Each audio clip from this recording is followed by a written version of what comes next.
Punitin ang sedula! Kasarinlan ang tanging adhika.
Nombre apellidos. Si Rizal Mercado E. Alonso. Alam kong marami sa inyong natatakot. Ngunit matakot din kayo para sa inyong mga pamilya. Isa akong manunulat. Kalaban ko ang lahat, pati ang sarili ko. Huwag na nating antayin na patayo ng ating mga anak. Inabuso ang ating mga babae. At kinamkam ang ating mga bukid. At tinanggalan na tayo ng pagkatao. Dignidad bago tayo kumilos. Noon pa man ay mahilig ka ng bumangga sa pader. Lalo na kung ang pader ay nagsasabi ng katotohanan. Lahat ng bagay na isinulat ko ay nakaugat sa katotohanan. Hindi ba't responsibilidad ng isang manunulat na isulat ang katotohanan? Kanino man ito panig? Nakabang traidor, Dr. Rizal?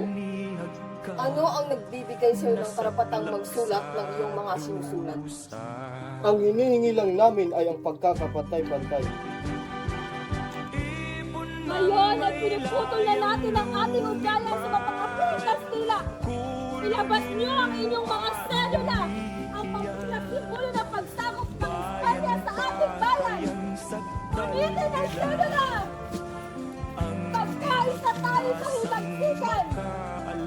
Mabuhay ang Katipunan! Mabuhay! Mabuhay ang Pilipinas! Mabuhay! Mabuhay si Dr. Rizal! Mabuhay!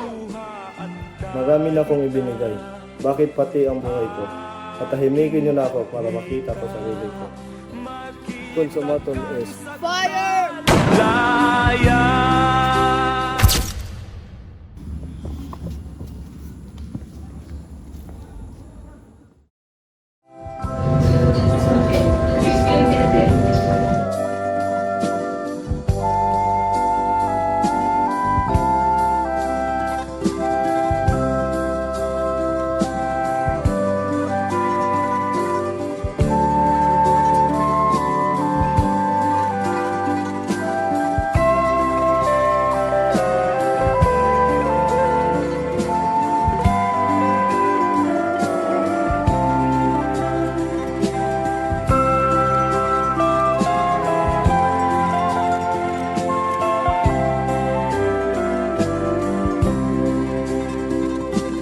Ibon mang may layang lumipad, kulungin mo at umiiyak.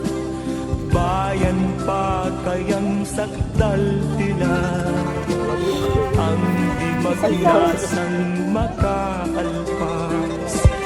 Pilipinas kung Hi guys, mutya, punitin ang silula. Fire ha! Pag-fire! aking adhika. Makita kang sakdal. Marami na akong ibinigay. Bakit pati buhay ko?